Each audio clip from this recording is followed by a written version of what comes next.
also have a transport pod crash, which would actually be really nice if we could get another colonist right away. They are geared towards being indoors. They're gonna die in 4 hours. Might be a little tough. Hello everyone and welcome back to Rimworld. I'm Switz, and this will be our second Let's Play of this game on our channel. Unfortunately, the way that the last colony went, we made it. We had a really strong start, and then all of a sudden everything just went downhill really quickly. And so I want to do more content on this game. Obviously, I love this game, and I'm thinking last time we did the crash landed, kind of the general base scenario, and I think this time I want to try the Rich Explorer. The upside to this is that you're a lot farther along in the research, and I think it will be more enjoyable to play for myself, and then hopefully that means for you guys. The downside is that you are on your own 100%. It's just you and a pet to start, and so it's a lot harder to build your colony with your arrival.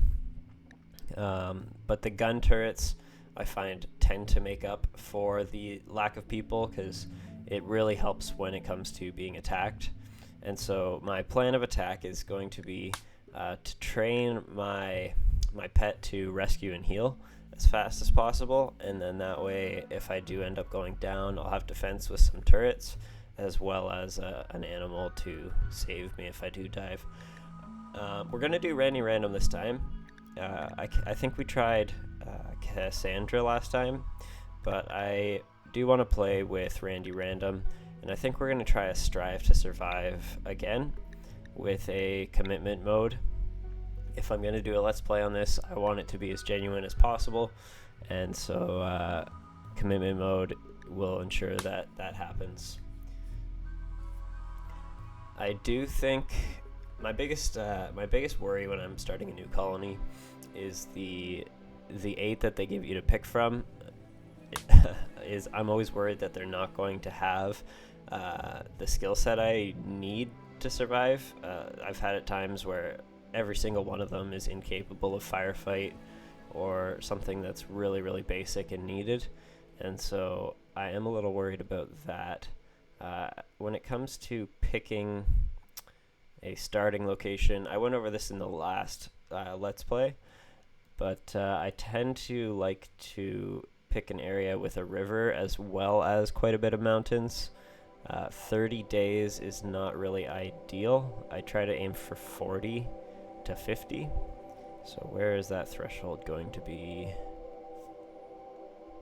This has 50 days of the year. The terrain is impassable. So we're going to be looking for this bottom half. This is kind of, I guess, the equator of the map.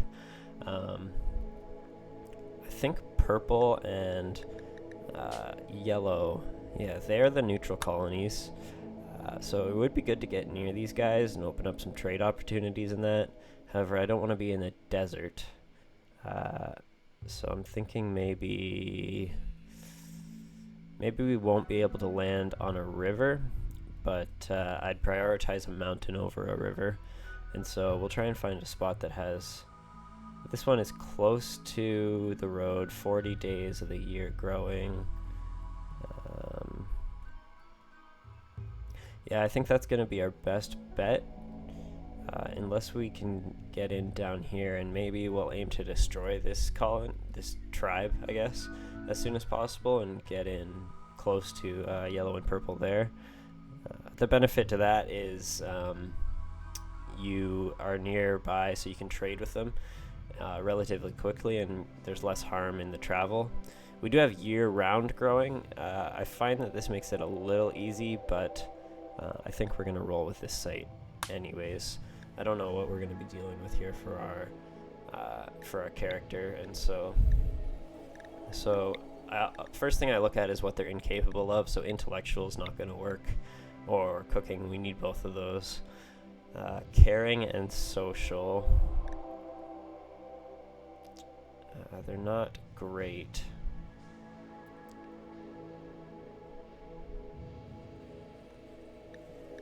that's not a great one. Incapable of hauling, of firefighting, caring and social, intellectual and firefighting, or caring and social. So we really need to be able to do social.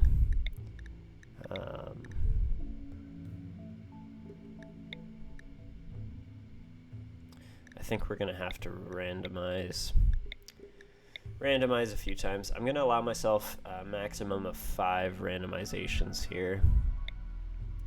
Caring and social, social and artistic. The thing is that we kind of really need social just to be able to recruit, so it's not going to be just us. Now, incapable of violent. This is interesting. I think that's our 4th randomization. Not great on any front. This is going to be our colonist right here. They do have a daughter. They're okay, not affected by psychic phenomena and iron-willed. So there should be a lot less mental breaks with this character, and fairly well-rounded across the board. I mean, they're lower level skilled in some of these areas, but a passion for construction and mining is good. Cooking and plants at 9. That means we'll be able to start growing heal root right away. So I'm really happy with this. We're going to name this colonist Switz.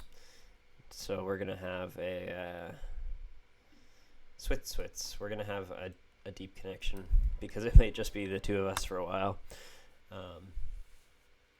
But yeah, super excited to get into this. Like I said, the last run that we did ended really, really poorly. I don't exactly know what I couldn't really chalk it up to much other than I got way too distracted with okay, let's just pause it here. I got way too distracted with everything that was going on, and I actually forgot to turn those down. I forgot to worry about controlling the heat, and we actually had really bad heat stroke set in and wipe out our colony pretty quickly. So we're definitely going to be more on the ball about that. We're also getting quite a bit of raw materials again this round, right near our spawn. I'm thinking that, okay, I'm just looking through these cave systems. We do have a bug spawn right there, so that's not the greatest. We do have a fairly well-established room up here we could claim. If we do that, there isn't a whole lot to grow on. What I look for when I'm figuring out where to base my colony on the map is fertile land. It's super important, so your food can grow a little bit faster. Looks like this. You'll see in the bottom left corner there, it's 140% fertile, which means food will grow a little bit faster. And so I try to aim for that, again, right near a insect hive, so not the most ideal. I feel like they'll be sneaking in and attacking there. We may have to skip out on the fertile growing area and just try and make up for it with a little bit bigger fields.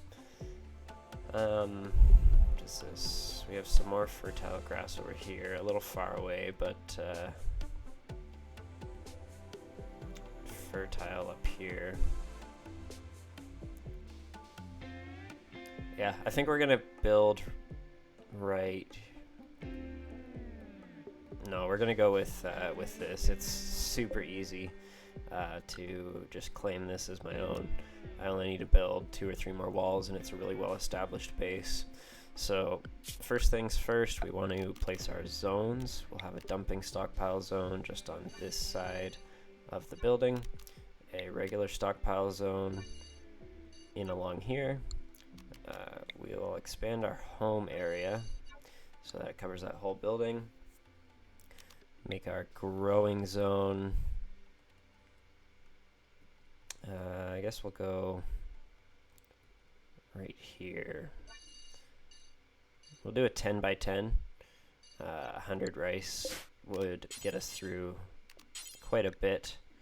And then we will, of course, add our heal root, which is also really important to get medicine going pretty quickly before diseases start setting in. So we can grow heal root with this colonist, which is really good. And then I'm thinking the rest of this area, we can grow up to here. And I'm thinking we will do potatoes, and then one small little area of smoke leaf as well. It's going to be a lot of planting for him to keep up with, but it's better to have too much food and then we can kind of hold back on it than to run out. We will also go into our structures here and finish this wall, and maybe we'll add a door right there. Put a door here and just shrink the dumping stockpiles in a little bit, just so he has a little bit easier access to his gardens. Gonna get our bed going, an end table and a torch, and then I think that should be good. We're gonna let him carry on. We will probably just deconstruct all of this in a little bit, but for now we'll just get all of this claimed so it's ours. That way if anything gets damaged, he will be repairing it. Really important that, obviously, that we're maintaining our base, and so we're going to haul everything here. Steel wall, we will, the steel door. We'll just leave it for now until he gets that stuff out of the way. But yeah, I really appreciate all of the love that I received on the last series. It really really encouraged me to continue on doing this, and so you guys, I just want to say thanks, because if I didn't get the encouragement and the comments that I did, I probably would be moving on to a different game. But I really do enjoy this game, and so I'm glad that you guys are enjoying it as much as I am. And so let's just go through his basic needs here. What else is he going to need? Eventually we will need a freezer and a kitchen. It would be really easy to get some dining chairs set up. That way he can actually eat at a table. That's usually one of their biggest concerns. Can add a pot plant in for plant pot in for some beauty, and then we will probably start working on a kitchen once he gets to work in the fields, I guess. You can probably set. Oh, we should also, one more important thing is some recreation. Again, I'll just use the horseshoe pin. It's easiest to build, and it'll keep him satisfied for a while anyways. And I think once we get those fields planted, we will start mining into this mountain to make our kitchen and everything that we need.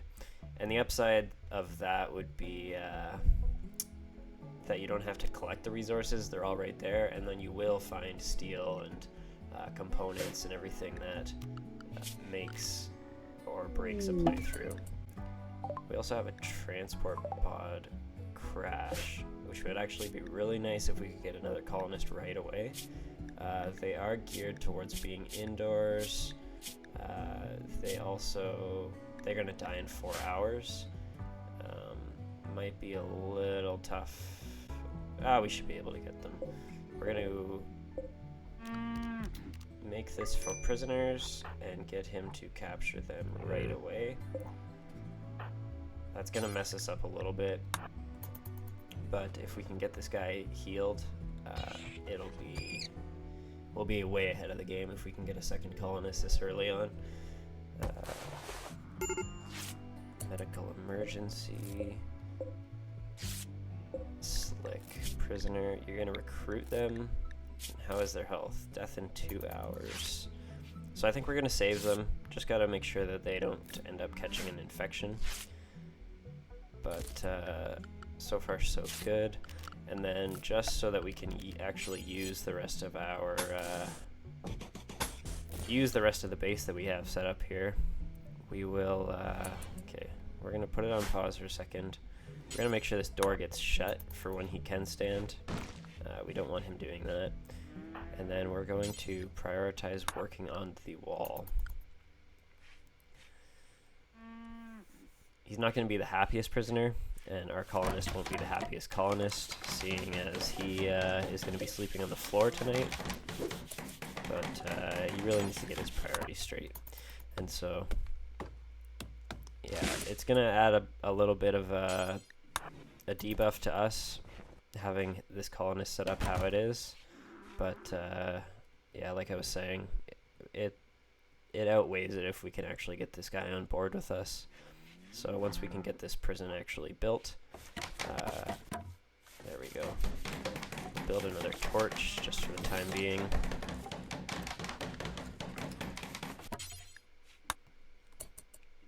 Okay. I should probably go in and set all of his work priorities pretty soon here, but we really need to get this prison set and get another bed in there, at least a bedroll for the night, just so that our guy is not sleeping outside, which is what he'll revert to that, and then it'll be a bad day for everybody.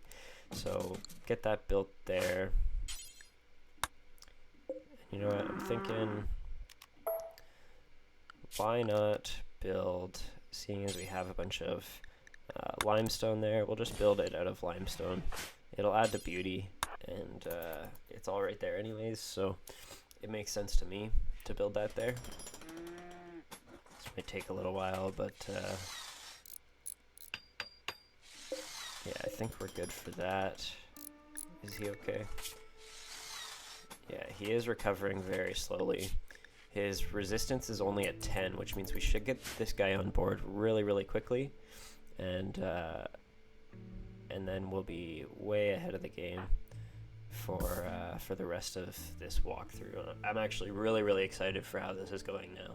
I didn't expect to land somebody in the first day. That's fairly rare as far as I know, and so we're gonna get really far ahead. And even when we start to run into things like fibrous mechanites and all that, we won't be at a complete loss. And so, yeah, this was one of I think the first playthrough that I actually beat was on was the Lone Explorer. I ended up just kind of pinholing myself in a ravine, and then I just set up a ton of defenses, and I was able to get done whatever I needed. Obviously with this map, this would be kind of the only spot, but it was a long time ago, and they didn't have when they didn't have insects that spawned on the map and all of that. So it was a much different game back then, and a lot easier to beat than it is now. We will, yeah, get that torch in there, and then we're gonna change his assignment to manual, and let's just sit here and edit this for a second. So automatically, even though he sucks at doctoring, being the only guy, we are going to make that top priority, as well as getting this slick to be a part of this colony. We're going to make grow the higher priority, plant cut and construct second, cooking, and then we will lower all the rest to 4 for now. We will keep haul and clean at 3, but I do want him hunting, handling, and mining before he does those, and so that's how we will prioritize his work. And then falling behind on food. We don't have any right now. Okay, we're gonna make him haul as his #1 priority, because there's a ton of food out here and medicine, and we need to make sure that we get that safe. And once we do that, I'm gonna call this episode. like I said, thanks so much for the support on the last series, guys. I do have some Stardew Valley content as well.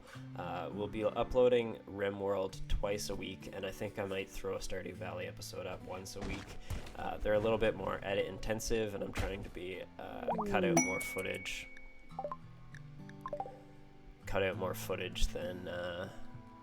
Than usual than I would for a Rimworld Let's Play. So yeah, Stardew Valley will be a little bit slower to start, but we are going through the expanded mod. It adds a ton of content to Stardew Valley, and it's a top-notch mod, best one I've seen. He's gonna be our coloner is gonna be miserable for the night, but we really need him to get this stuff packed away before it deteriorates or gets eaten or stolen. But yeah, Stardew Valley, probably once a week. Rimworld, I'm aiming to do twice a week. I'm thinking the upload schedule will be Monday, Wednesday, Friday. Just because that's the pace that I'm finding works, and also see, that's what we didn't want. That's the pace that I can follow Let's Plays now. I mean, I'm a working adult, and so I don't have a lot of time to just sit on YouTube and watch, and so I'm trying to cater to both audiences, people who can do it all day, every day, and people who, it's kind of hard to fit in. But anyways, we do have what we need. He can haul this later, but we do have what we need in storage now. We're set up for a little while anyways. So we are going to call that episode now. We'll turn our priorities back down before I forget. But yeah, thank you so much for watching. If you did enjoy this episode, want to see more of this series, hit the subscribe button. Make sure to leave that like button. It's super encouraging to hear some feedback from you guys. And so if you enjoyed this episode, if you're enjoying the content I put out, leave a comment. Let me know how your week was, what you've been up to, what your favorite part of the episode was, anything. I'm up for engaging in some conversation. So yeah, again, thanks so much for watching, guys. I'm Switz, and I will catch you next time on episode 2 of Rimworld.